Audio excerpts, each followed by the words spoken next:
So one thing that we realized that we were missing in First Christian is we had ministers that were coming up and could preach the word, bring the word, but we were missing the administrative strength of our congregation, which is the purpose of why we started the Leadership Academy. Each year has been different. This year we diversified not just a young adult perspective, but we added in both seasoned and mature leaders, as well as participants that have never led before.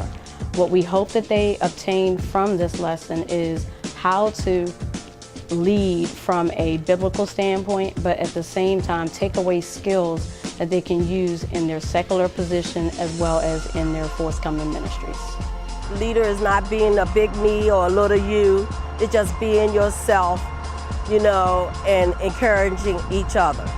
Leadership is the ability to help manage and support others, to accept the criticism and apply others' opinions to your ideas and hopefully to better the process or program or whatever you're trying to do.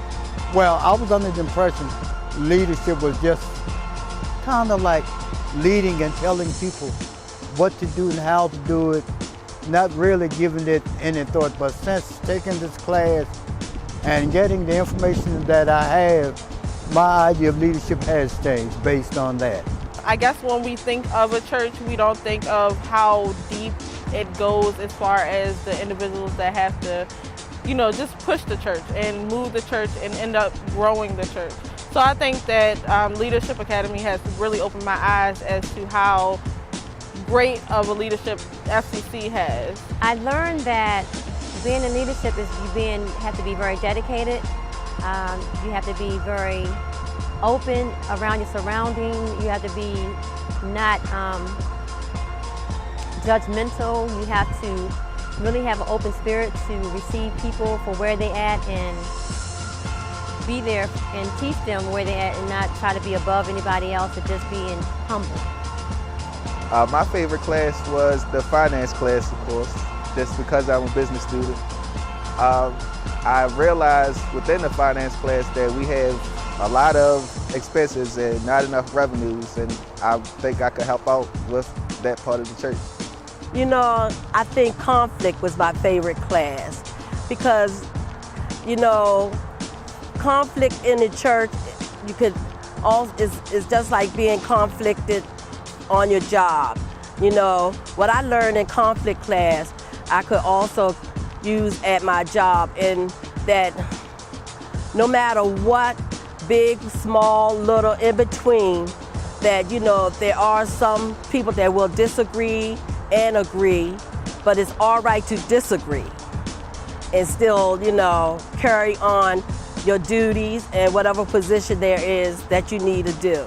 One of the things that I loved about it was not only that I was chosen, and that really made me feel like I was being invested into as far as being a member of the church.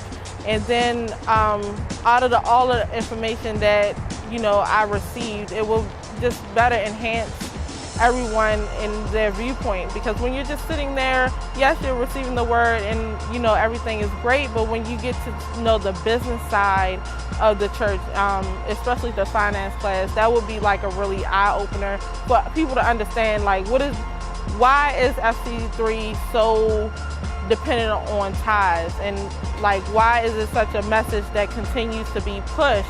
And, you know, you sit there in the pews and you hear the message and you hear the message over and over again, and you kind of get to a point like, okay, I get it, I hear it, but you don't really get it until you actually see it on paper. And I think that's what the finance class will really be beneficial as far as everyone being a Leadership Academy.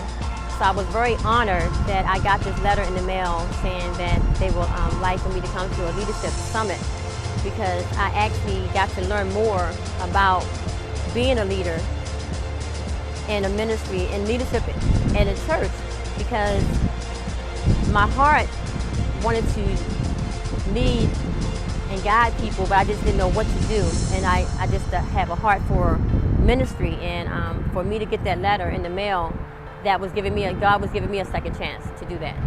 And I just want to thank the people that seen something in me, that knowing I was ready to get up and do some work and not sit down and do nothing for God. I just want them to work. I am Calvin Gross, and I'm ready to lead. I am Shanika Collins, and I'm ready to lead. I am Mario Johnson, and I'm ready to lead. I am Iris McHenry, and I am ready to lead. I am Vanessa Sims, and I am ready to lead.